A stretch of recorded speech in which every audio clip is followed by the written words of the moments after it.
Hola, ¿qué tal amigos? Buenas tardes nuevamente.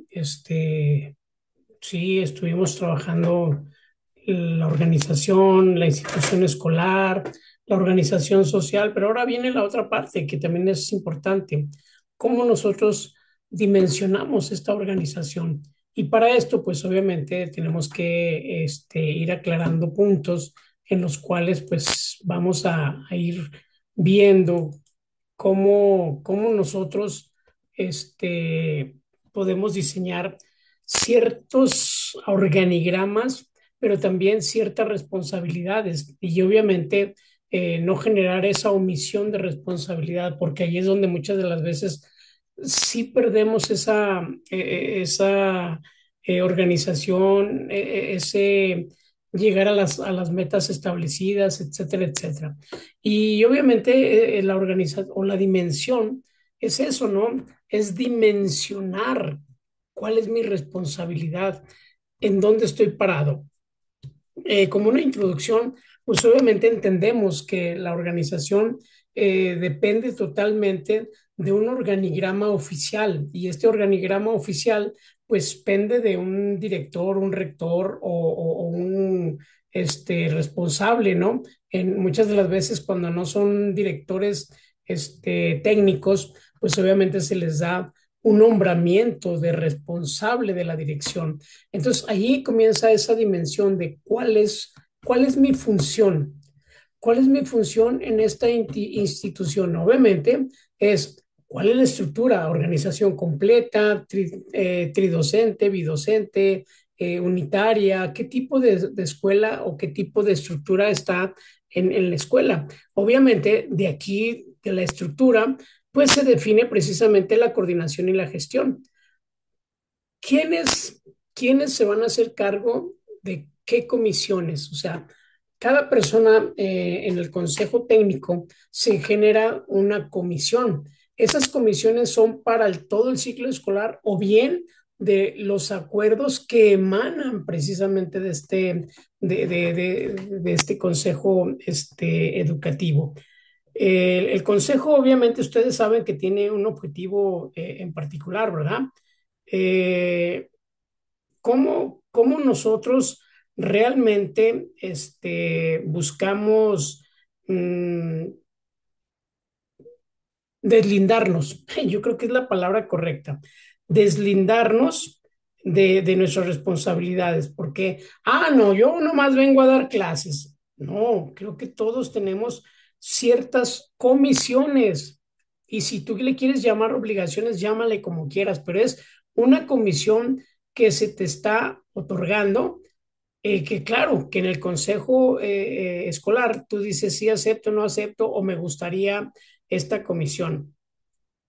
Entonces, si nosotros tenemos esa facilidad de cómo llegar a estos acuerdos, pues obviamente viene el siguiente punto en esta introducción, que es la definición de jerarquías.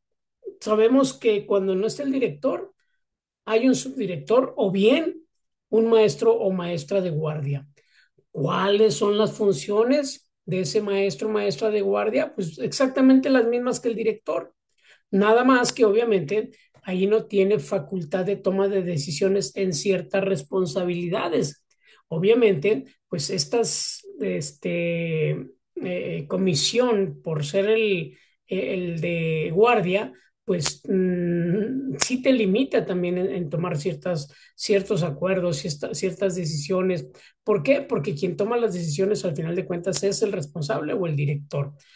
Y obviamente las áreas que corresponden o que están dentro de este organigrama, pues obviamente ya lo había mencionado yo hace ratito, hay una dirección, hay una coordinación académica de acuerdo a cómo está estructurada la escuela. Si la escuela está estructurada de una organización completa, bueno, posiblemente sí pueda generarse una coordinación académica, por ejemplo, si es una secundaria, un ejemplo todos los de el campo formativo de ciencias. Bueno, aquí me voy. El campo formativo de lenguajes. Ok, acá. Esas son las coordinaciones académicas. Y después vienen los departamentos administrativos.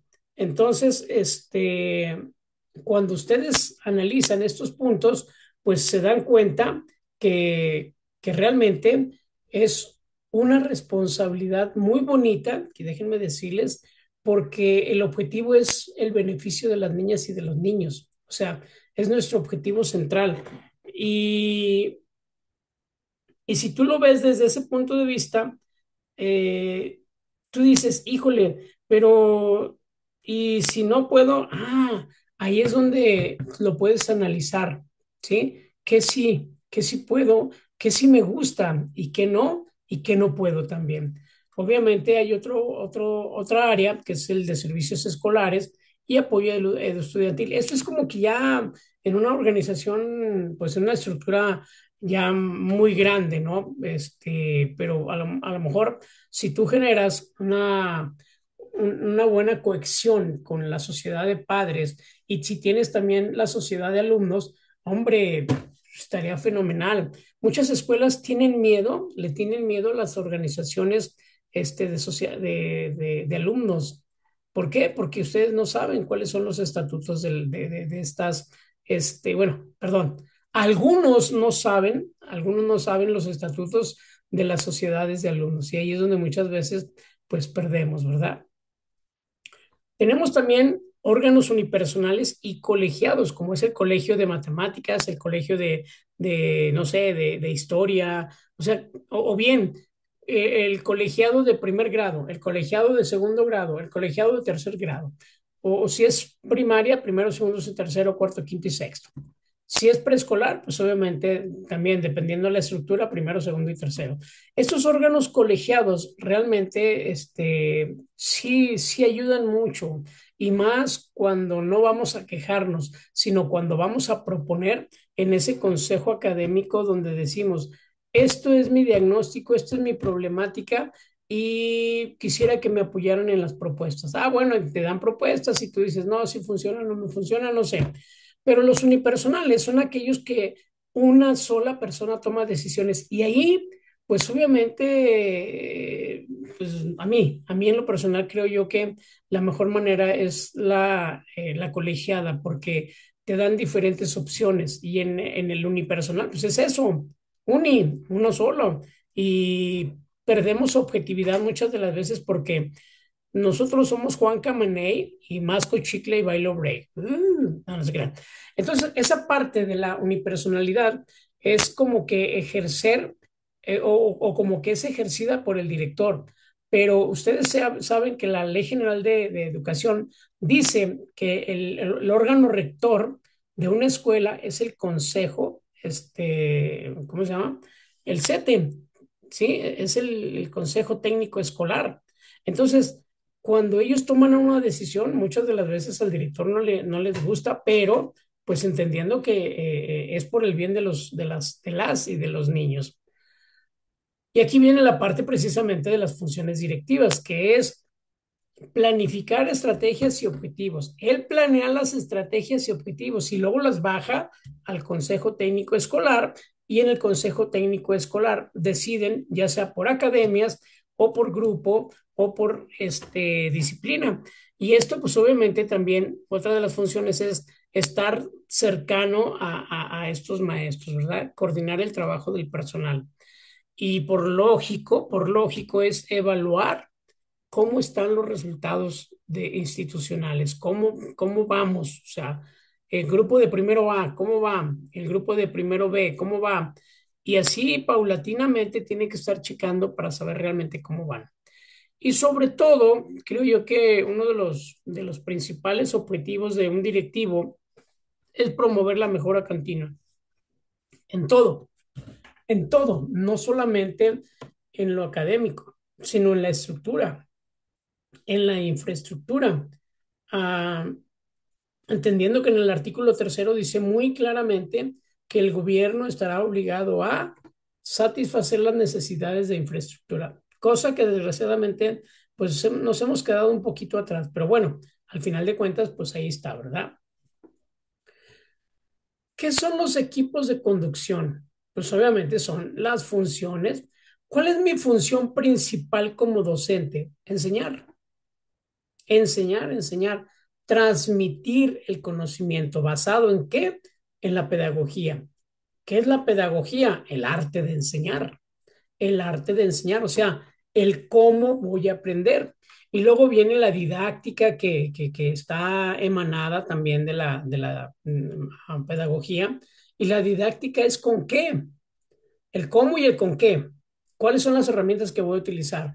¿Qué tipo de instrumentos voy a utilizar? Entonces, estas dos, que es la pedagogía y la didáctica, tienen que ir así. O sea, así. No puedes ir así. Tienen que ir pegaditos, pegaditos, porque pues es la única manera de poder llegar a los alumnos y sobre todo aquellos que son kinestéticos. O sea, acuérdense que los tres tipos de aprendizaje es auditivo, visual y kinestético. Y muchos, pues obviamente prefieren la kinestesia. ¿Por qué? Porque es trabajar, es activarnos, no estar ahí sentados viendo al maestro con el bla, bla, bla, bla, bla, bla, bla, bla, bla. No, tenemos que generar eso. Entonces, ¿qué les parece si ustedes ahorita me mandan en el WhatsApp cuál es su rol?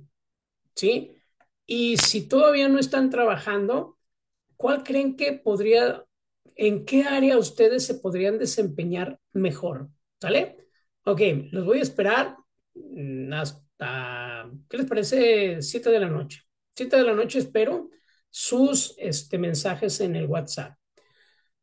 Esto obviamente facilita la comunicación interna. ¿Por qué? Porque muchas de las veces eh, en una investigación de mercado interno, pues entendemos que muchas de las veces el problema mayor de una organización, pues son las pocas empatías que tenemos, que somos de alguna manera ególatras, que somos de alguna manera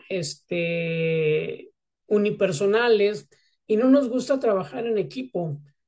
Yo al contrario, creo que la mejor manera de trabajar es trabajar en equipo, buena comunicación, y esto nos va a permitir realmente generar una estrategia más objetiva, porque para mí lo que muchas veces hacen, yo no lo hago afortunadamente, muchos maestros y maestras hacen es situaciones unipersonales y no quieren trabajar en equipo. Ay, no, yo qué voy a andar con esa vieja. Ay, no, yo con ese viejo que apesta bien feo, ¿no? O sea, fíjense lo que esta parte que nos ha generado esa interacción personal, pues no nos deja nada bueno, al contrario, nos aleja de las mismas instituciones. ¿Por qué?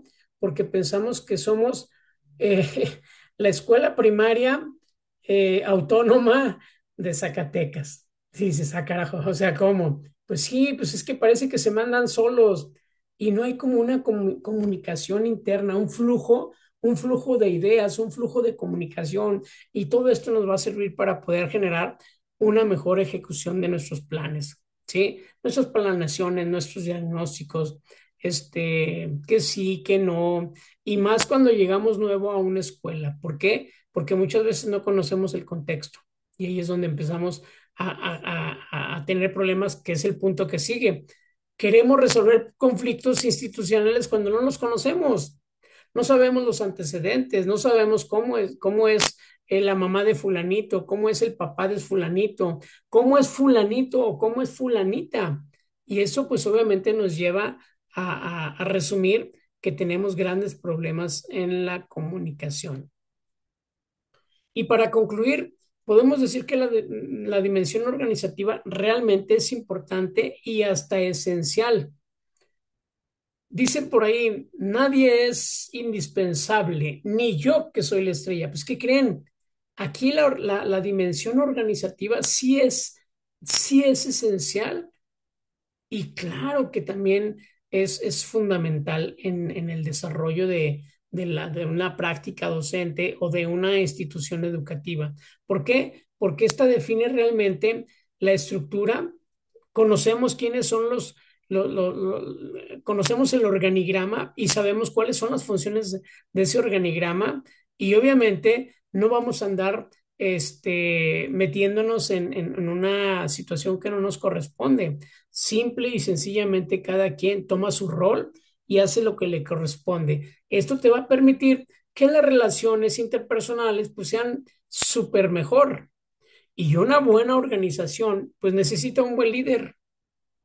Un tema sumamente importante, el liderazgo del director, porque cuando un director, directora no tienen liderazgo, cualquiera puede tomar ese liderazgo y dejar de lado a ese director o a ese responsable de la dirección. Entonces, si ustedes se fijan, realmente tenemos grandes situaciones para poder entender qué es una responsabilidad, es una función en esta dimensión organizativa. Y bueno, esto era el complemento de la clase de ayer.